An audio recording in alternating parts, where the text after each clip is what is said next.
आज की कहानी का शीर्षक महाकपि और अनोखे पेड़ की गाथा। हिमालय के जंगल में ऐसे कई पेड़ पौधे हैं जो अपने आप में अनोखे हैं। ऐसे पेड़ पौधे और कहीं नहीं पाए जाते। इन पर लगने वाले फल और फूल सबसे अलग होते हैं। इन पर लगने वाले फल इतने मीठे और खुशबूदार होते हैं कि कोई भी इन्हें खाए बिना रह नहीं सकता। ऐसा ही एक पेड़ नदी किनारे था जिस पर सारे बंदर अपने राजा के साथ रहा करते थे। बंदरों के राजा का नाम महाकपि था। महाकपि बहुत ही समझदार और ज्ञानवान था। महाकपि का आदेश था कि उस पेड़ पर कभी कोई फल न छोड़ा जाए। जैसे ही फल पकने को होता वैसे ही वानर उसे खा लेते थे। महाकपि का मानना था कि अगर कोई पका फल टूटकर नदी के रास्ते किसी मनुष्य तक पहुंचा तो ये उनके लिए बहुत हानिकारक हो सकता है। सभी वानर महाकपि की इस बात से सहमत थे और उनकी आज्ञा का पालन करते थे। लेकिन एक दिन एक पका फल नदी में जा गिरा जो पत्तियों के बीच छुपा हुआ था। वह फल नदी में बहकर एक जगह पहुंच गया जहां एक राजा अपनी रानियों के साथ घूम रहा था।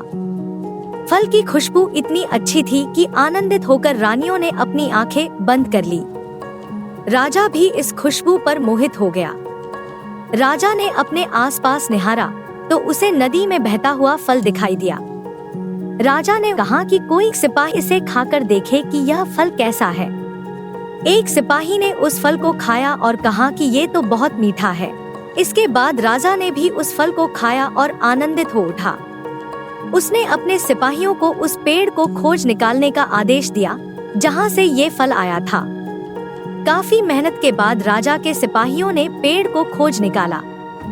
उन्हें नदी किनारे वो सुंदर पेड़ नजर आ गया। उस पर बहुत सारे वानर बैठे हुए थे। सिपाहियों को ये बात पसंद नहीं आई और उन्होंने वानरों को एक एक करके मारना शुरू कर दिया। वानरों को घायल देखकर महाकपि ने समझदारी से काम लिया। उसने एक बांस का डंडा पेड़ और पहाड़ी के बीच पुल की तरह लगा दिया। महाकपि ने सभी वानरों को उस पेड़ को छोड़कर पहाड़ी की दूसरी तरफ जाने का आदेश दिया। वानरों ने महाकपि की आज्ञा का पालन किया और वो सभी बांस के सहारे पहाड़ी के दूसरी ओर पहुंच गए। लेकिन इस दौरान डरे समय बंदरों ने महाकपि को बुरी तरह से कुचल दिया। सिपाहियों ने तुरंत राजा के पास जाकर सारी बात बताई। राजा महाकपि की वीरता से बहुत प्रसन्न हुए और सिपाहियों को आदेश दिया कि महाकपि को तुरंत महल लेकर आएं और उसका इलाज करवाएं। जैसे ही महाकपि को महल लाया गया, राजा ने अपने राज्य के सर्वश्रेष्ठ वैद्यों को बुलाया।